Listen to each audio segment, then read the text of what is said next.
You get a job in corporate America because you're the best candidate for the job. Your resume stood out. You had good communication skills. You asked the right questions. You were able to have high-level conversations and go second, third level with the interviewer, with the hiring manager, with their regional counterpart, and with the VP. And then you got the job. It's the same thing with sports. That's the way it should be. It should be your resume speaks for itself.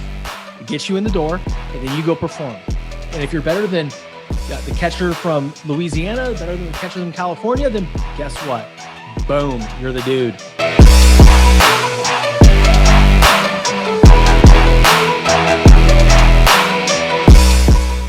What's up, guys? How's it going? Welcome to another episode of the podcast Determined Society.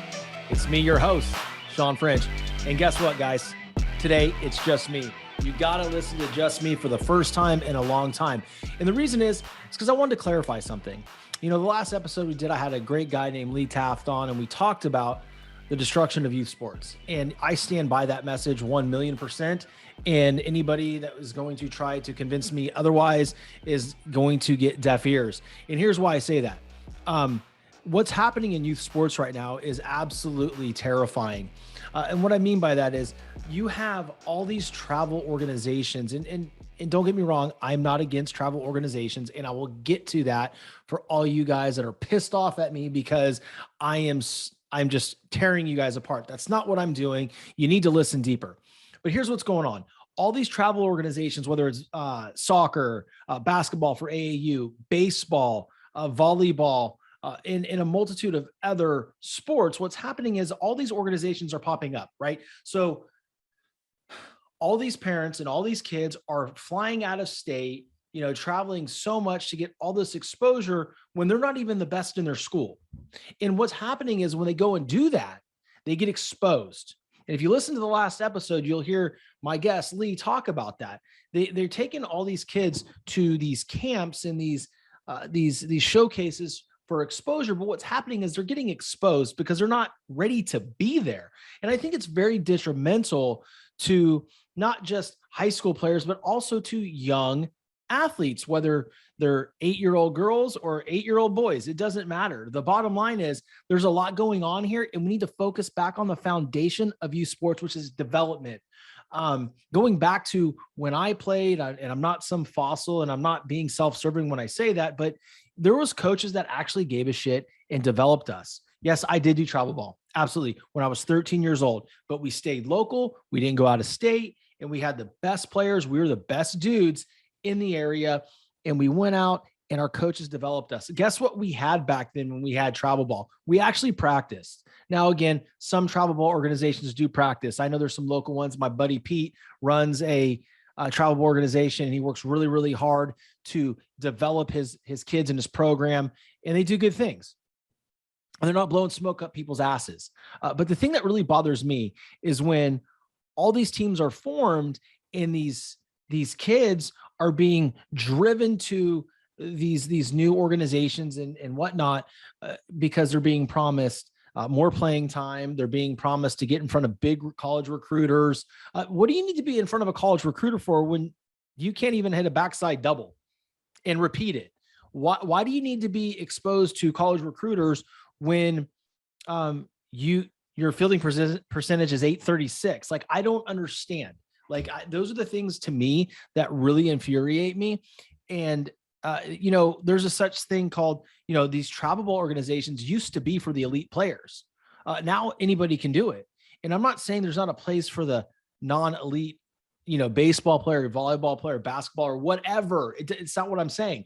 What I'm saying is when you are going to Georgia to play in a big perfect game tournament, dude, you better be a dude. Like, you better be a dude, because here's the other thing. These college recruiters are coming there, the one-stop shop, to see these guys. And when they get there, they're watching teams that are terrible because these guys shouldn't be there. Okay. So let's back up. All right. Last episode, I talked about, you know, perfect game. And, you know, I shouted some teams out there that are really good organizations, and that wasn't an attack on them. It's just the first thing that came to mind. And maybe it was my mistake for saying that, but here's the thing. You know, I'm going to own that. And no, I haven't got any blowback on it, but I want to address it before I do get blowback. Perfect game. I love you. Okay. I love you. Scorpions, I love you. All these travel ball organizations, I love that are doing it the right way, not taking on too many kids and forming another team just to get, 5,000 per kid or per family, at 18 kids on a team. They see it as a opportunity to make thousands and thousands of more dollars. I don't respect that, right? The Scorpions don't do that. The big travel organizations, I don't feel do that. They focus on getting the best athletes out there to perform and to put on their jersey, because at the end of the day, guys, these players are representing the brand of the organization. And I think that should mean something. But a lot of times, there's other teams that are being created that's not top of mind. So again, I'm not against perfect game. I'm not against travel ball. What I am against is some of the stuff that goes along with it, guys. And, for instance, you heard me reference it last episode. I've had kids come up to me in the past, say, hey, coach, I was at a perfect game, showcase this weekend, and I was ranked number 12 in hitting. Well, I know that kid can't hit. The kid can't hit a high school pitcher throwing 75. So I'm just trying to, I'm like, I understand what perfect game is for, but some of these kids are getting false grades. Some of these kids are getting false representation of the fact that they're actually a dude.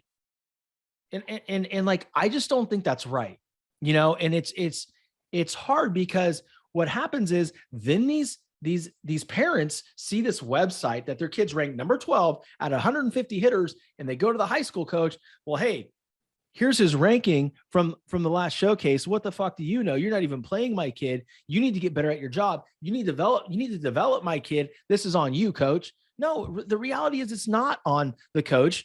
It's on the coach to develop the player. Don't get me wrong. I'm all about that. I love to teach the game. I'm a coach.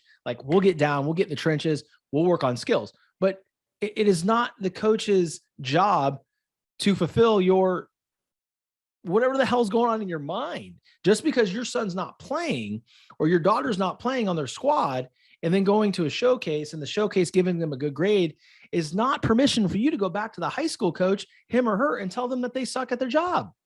That's not what's going on. Actually, those high school coaches are probably doing it the right way, because here's the deal. They see those kids every single day. They see their habits on the field, on the court, wherever. Tennis, it doesn't matter. I don't care what sport. The high school coach sees that young man, that young woman every single day. The other thing that they see is they see how those individuals walk around school, who they hang out with, what extracurriculars are they partaking in? Are they part of the party crowd? Are they acting like asses in the classroom? Are they doing their homework? Do they have bad character? A lot of these summer ball coaches or these travel ball organization coaches don't know these things about this kid. And again, I'm not minimizing what these travel ball organizations do. I'm not minimizing the good people that are involved in those travel ball organizations. And I realize this is a little risky, me coming out and doing this, but guess what? I have a responsibility. I have a responsibility to tell the truth. Right. And if people don't like it, that's fine. They can come at me. But the bottom line is, if you're coming at me about this, you're not really listening to what I'm saying. You're hearing me say travel ball organizations and perfect game is the devil. And that's not what I'm saying. I think they're great for the right players, not for everybody. Right. They're not great for everybody. If you can't play and you're not a dude on the baseball field in your local area, then why are you going to Georgia and striking out 3 to 4 times a game? You could do that here. The best thing to do for players that aren't ready for that type of stage is to get in the freaking cage, man. Get with somebody who knows what they're doing. I have a lot of contacts around the United States of America. If you guys have any questions, parents, on who can teach your kid how to hit, shoot me a DM on Instagram at the Shawn French. I will help you out. Find somebody that can truly teach your son, daughter how to play baseball and be an effective baseball player or softball player, right? Soccer, football, I got people for you too. I know a lot of people around here. But the bottom line is, the best use of time when you're that age is to be developing your skills. If you do not develop your skills, then what foundation do you have when you go to these exposure camps to so-called showcase your skills? What are we showcasing? Are we showcasing an unfinished product, or are we showcasing a polished product that can actually play at the next level? Because parents, if we're not doing these for our children, if we're not doing this for our children, we're setting them up to be disappointed. We're setting them up for an absolute failure at these camps. Imagine not, your son or daughter wanting to go play baseball at LSU or play volleyball at LSU. And you tell him or her, all right, great. Hey, whatever you want to do, they have a camp this summer. Let's take you. Right? We'll make it our family vacation. So mom and dad sit down and they figure out how they can afford how to get to Baton Rouge, Louisiana for a whole week, hotel, room, board, meals, entertainment, whatever it is, the whole experience, right? And they make it work financially. Maybe they got to take it out of their savings. Maybe they got to take a personal loan, but they say, whatever my son or daughter wants, I'm going to try to provide. But here's the deal. If that son or that daughter is not at the caliber of that university, they're going to go there and they're going to get exposed. And once you're off a list, you're off the list. Like, I'm sorry to tell you, there's very few cases where a baseball player will be crossed off someone's list and they come right back on it. There's coaches all the time that get an athlete to commit. I know one here locally that I'm very close to was committed to a big SEC program and then had like 6 bad games and they decommitted his ass. Does that mean he can't play? No. But did he get back on the list? Absolutely not. He's going somewhere else next year. Someone else is going to be blessed with this kid's talent because you know what? The kid's a dude. But he polished his skills and he worked at it, right? He got better. So my point is, with all of that past example is when you go to these camps and you are not ready to be in front of those college recruiters, those coaches for that specific university, all you're doing is hurting your brand. And the kids don't know any better. And the parents should. If your kid can go play at LSU, if your kid can go play at Baylor, if your kid can go play at the University of Florida. If they can't do it, then why are you going to put them in front of them? Instead, let them know, hey, listen, I think we need to do a lot more work before we put you in front of those people, right? Because you want that athlete to have accountability. You want them to be intrinsically motivated, for one. You want them to believe in themselves, but they have to work at that. See, the confidence in every sport isn't just given. It is earned every single day. Just like when you're an adult like myself and you're a parent, a husband or a wife, confidence is earned every single day by the actions that we take. And we want to teach the kids that at an early age, because if we don't teach them that, then when they get older, they think shit should just be handed to them. And that's what's going on right now. And that's why I do not like the current state of youth sports. I think the structure could work done the right way. I really, truly think so. I think the top people, the top dudes, the top girls should go to all these showcases. And I think the ones that aren't, at that caliber should not be there at all. I think that they should be developing. This is really sad. This is scary, because guess what? When they go to these camps and they get exposed, they go home and they cry. They go home and they feel less than because they weren't one of the best dudes, the best girls at that camp. They were out of place, and it's sad. It's really sad. And all the while, the parents, I know you want to teach your kids lessons, right? I get that. But why are we putting kids in situations that we know they're going to fail in? Let's give them the tools. Let's give them the tools to get better. And then we place them in these exposure camps so they're not exposed in the incorrect way. The other thing I'm against with all of this travel organization is the for-profit, not for-profit, strike that from the record. I am against adults making money using children as pawns. That's what I'm against. I'm against, a travel organization having 5 teams. Again, listen before you react, please. I need you to respond, not react. There's a difference. Okay. That already has 5 teams. Having 5 teams is okay. All right. I'm not banging on that. What I'm saying is, and then you had, let's say 15 kids that you're going to cut. Well, instead of cutting those 15 kids, what you're going to do is what we should do, coach? We should make another team. This will be like our D team or C team or whatever. And we'll put them in a bunch of triple SA, tournaments, and let's not turn these kids away. Let's charge them $3,000. 3,000 times 15 kids. Do the math. Now you have another team. That's what's wrong. Do you feel me? That's what's wrong with youth sports right now. It used to be, like I said earlier in the show, that if you were not a dude, you did not make the team. One of the saddest things that's ever happened to me, I didn't work hard for like 3 or 4 months when I was a kid, and I got cut from a team. And I said to my dad, I'm like, well, are you serious? He's like, are you serious? You didn't do the work? You took it for granted? You coasted? You thought you were better than you were? Use this as a time for you to get better and understand where you're at. And you know what? I did that. Okay. I did that and I got better and I became a dude, right? Now I wasn't a major leaguer, right? I got hurt in college, bunch of injuries, whatever.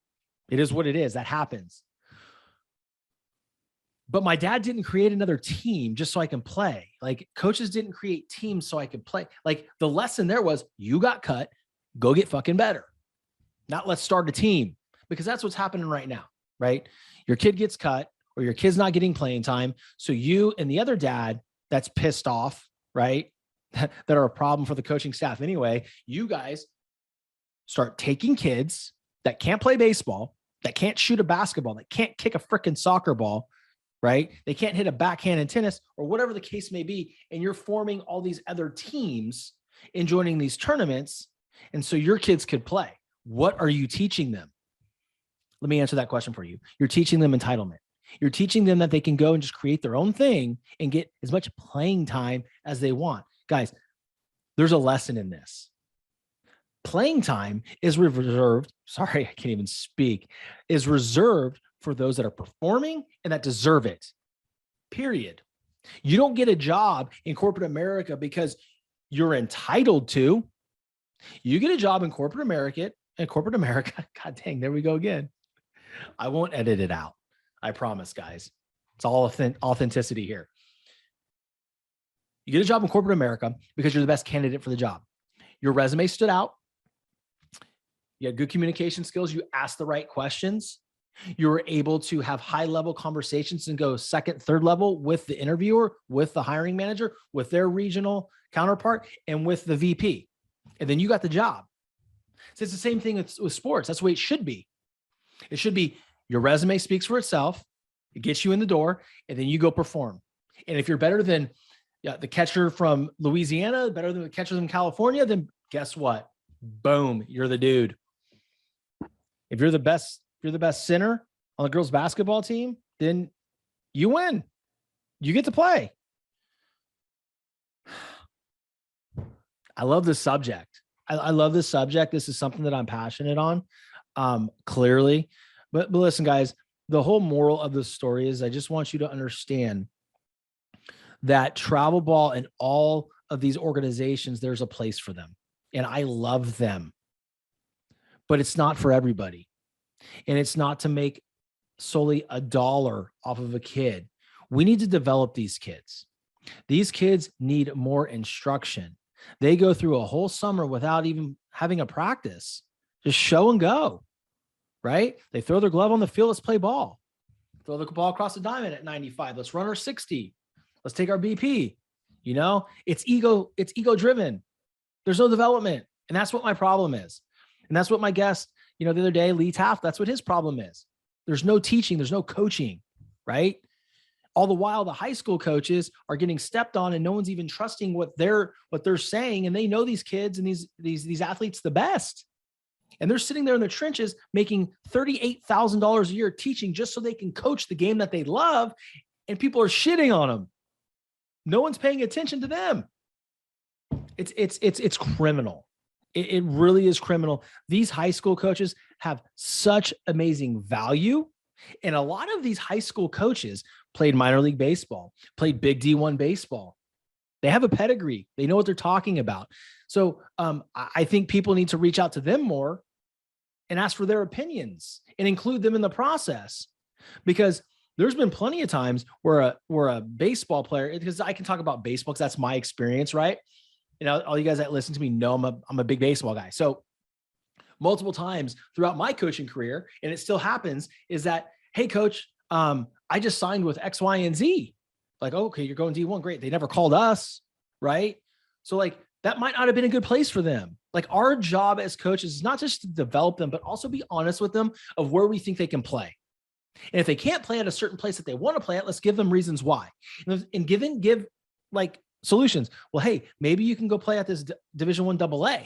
Or hey, maybe JUCO is a good route for you. Go get stronger, go get faster, get your grades up, and then boom, right? Develop your skills to a point, and then you go spend 2, maybe 3 years if you have to redshirt, go at a D1.